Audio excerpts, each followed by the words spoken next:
And now on to our top focus story. Locked in a bitter tussle with the BJP over Rahul Gandhi's disqualification as a member of parliament after he was sentenced to 2-year imprisonment in a defamation case, Congress chief Mallikarjun Kharge has now slammed the BJP for moving at a lightning speed when it came to another case. This he did, drawing a sharp contrast to what happened in 2016 when no such alacrity was shown in the case of BJP MP from Gujarat, Narayan Bhai Kacharia. For 16 days, there was no disqualification despite a 3-year jail term given by the court. Let's first listen in to Mr. Kharge. उनको disqualify एक सूरत के court के order से 2 साल की जो सजा हो गई थी हुई है, उसको इतना लाइटनिंग स्पीड से उन्होंने डिस्क्वालीफाई कर दिया। बीजेपी के अमरेली एमपी नारायण भाई कचाड़िया, उनको तो लोकल कोर्ट ने 3 साल के लिए कन्विक्ट किया, लेकिन डिस्क्वालीफाई नहीं करे immediately. So here's the backstory to what Mr. Kharge just said. During the last Lok Sabha, the then MP from Amreli seat in Gujarat, Narayan Bhai Kacharia, was convicted of an offence under various sections of the IPC and awarded a punishment of 3 years imprisonment under Section 332 IPC and 6 months imprisonment under another Section 143. Now, Kacharia filed an appeal in High Court, but it declined to stay the conviction. However, the High Court allowed suspension of the sentence. Now, Congress argues that as per the provisions of Section 8 of the Representation of People's Act 1951, Kacharia should have been disqualified from the membership of the House. No such thing happened. However, the then Speaker did not resort to any action against the member. In fact, raising this very argument, Congress leader in Lok Sabha, Adhir Ranjan Chaudhary, wrote to the Speaker, Om Birla, yesterday, asking this question of quote-unquote equality of law. He pointed out that the BJP member did not face disqualification in 2016 when he was convicted in a criminal case and sentenced a 3-year jail term. However, in the case of Rahul Gandhi, there was an undue haste when it came to disqualifying him. So let me welcome here joining me on the program Tuhin Sinha, spokesperson of the BJP, Onika Mehrotra, spokesperson of the Congress. Very good evening. Thank you for joining me here on Mirror Now. So, Tuhin Sinha, you heard it all. Why the different standards for members of the ruling party and the opposition party? Yeah, good evening to my co-panelist and to the viewers. Well, the Congress party is mischievously confused. It needs to realize that judicial battles need to be fought in the court of law. And, electoral battles need to be fought among the people. Now, it wants to just juxtapose the situation and repeatedly cast aspersions on the judiciary. Rahul Gandhi's disqualification was by an automatic process of law, automatic application of law. There are more than 20 people who have been similarly disqualified since 2013, and he should be happy that he has joined the league of Lalu Yadav, Azam Khan, Jayalalitha ji. And he still has the remedy which he has finally exercised of going in appeal to a higher court. But to continuously cast aspersions on the judiciary or the working of the parliament, I think the Congress needs to grow out of it. By giving one example, there are 20 other examples which we can give. Okay. Yeah. But, there's this whataboutery just goes on, isn't it? There will always be a case that the Congress will point out and say why the standards were different. Onika Mehrotra, at one point at least, we have to concede to what Mr. Sinha said, and we've spoken to a number of jurists as well who said that the matter is in courts. The party has no option right now but to follow the legal route. Why is it going hammer and tongs over BJP targeting Rahul Gandhi? Ma'am, as far as following the rules, yes, it has to be abided. No two ways about it. But why is the BJP so petrified, so scared? I think it's the arrogance that has gone up on their head, that they feel that they are, can go about and do anything. And if fingers are pointed to them, they say, oh, they have the habit of questioning and this and that. Imagine what they did to the parliament this time. I mean, it's an entire session washed out. No questions. If question asked, they're expunged. You can't ask questions to them. I mean, where else will the member parliament and the people who've been elected are going to ask questions? That's a forum. And in the words of Sushma Swaraj, Sinha is asking you is why are you casting aspersions on judiciary? He's asking a different question. He's saying you are trying to intimidate judiciary. If here is a word that has come from the Surat court, go fight it in court. Why are you after the BJP? Who isn't doing it?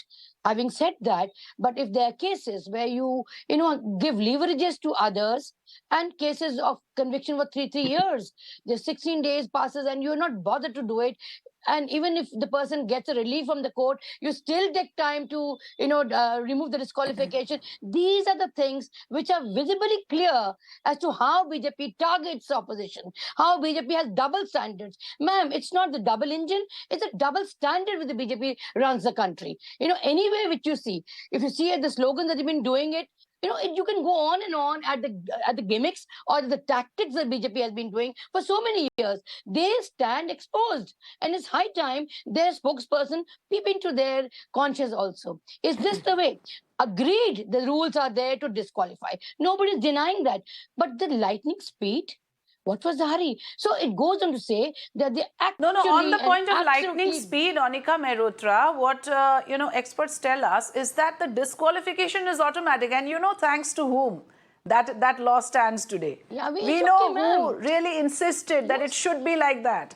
That the disqualification should be immediate as soon as there is a conviction. Thanks to your leader. And today that has come back to haunt Rahul Gandhi. Then it should be at par for everybody. Then why the discrimination? That's the question we ask. Can the BJP deny that? For the Gujarat MP, let Mr. Sinha respond to it. Or so many days, can the BJP deny on that?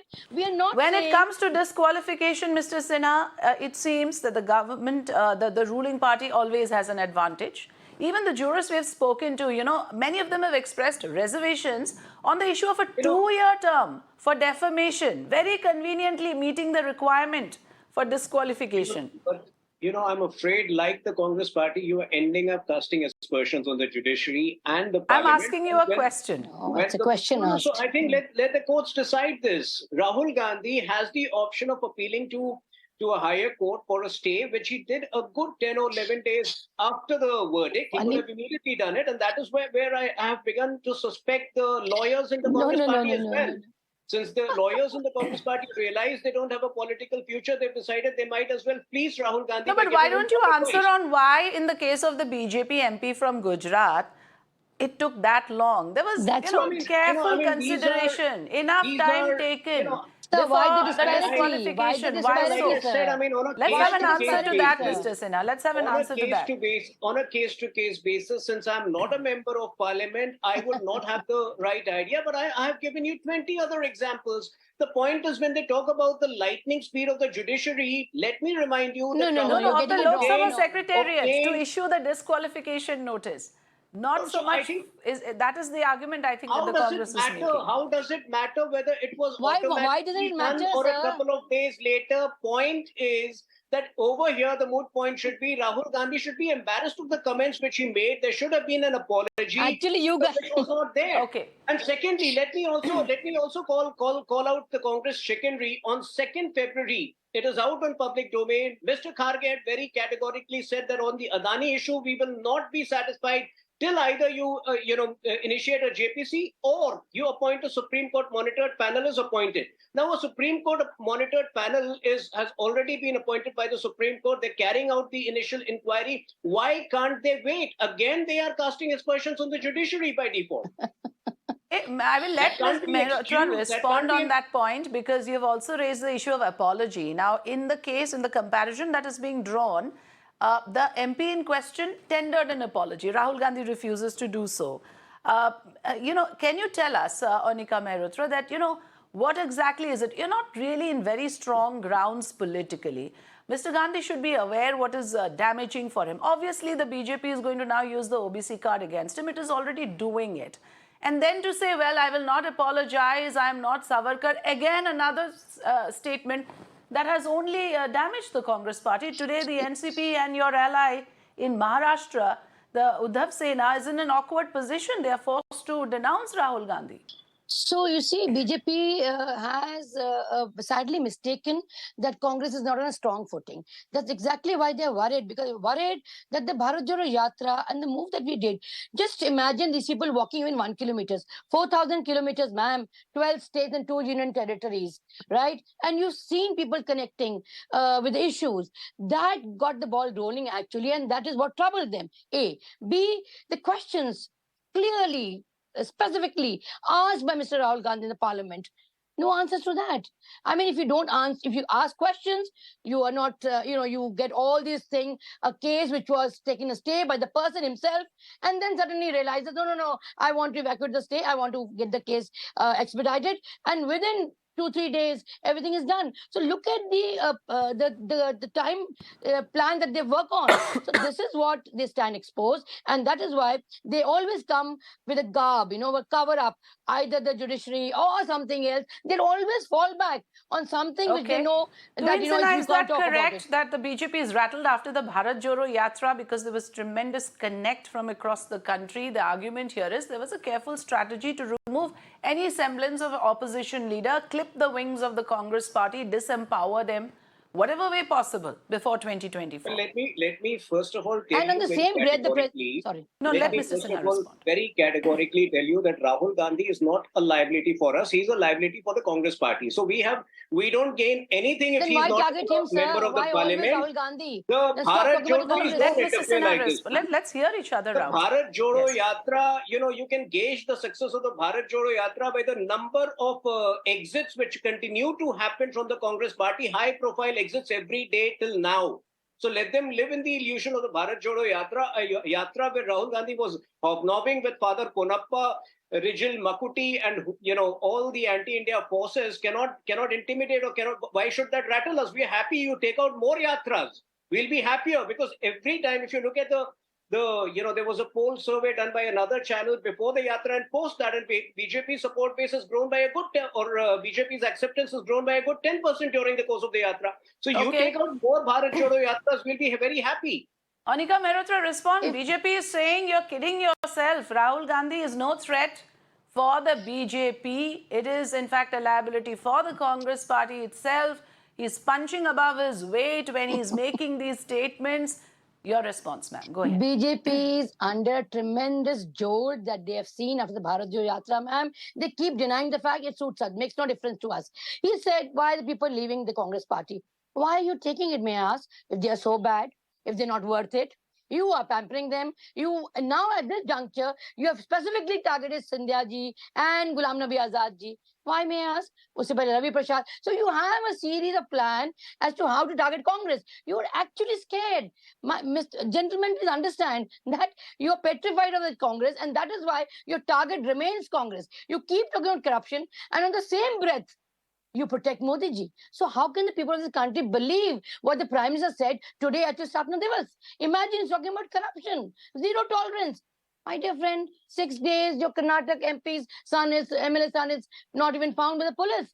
6 days he comes back. Okay, let's not digress from the topic. I'm completely out of time, but I'll allow a quick rebuttal from Mr. Sinha on what Anika Mehrotra just said before we close. Go ahead. Well, I can just ask Konika ji to have faith in the Supreme Court appointed panel. I think the panel appointed in the first week of March has been given complete powers to reach out and to invest. And, they've also been, there are clear instructions for all government agencies to make themselves available to the queries of this panel. So I think, the least they can expect is show some faith in that Supreme Court appointed panel, which Kharge ji wanted 1 month prior to that, but seems to have no faith in it now. What about a JPC? We welcome. Right. We are okay. Okay. We can go on with this. And this is an engaging conversation. And we have two great speakers with strong arguments. Unfortunately, I'm out of time. Thank you so much, Tuhin A and Anika Mehrotra, for joining us this evening with your views on the subject.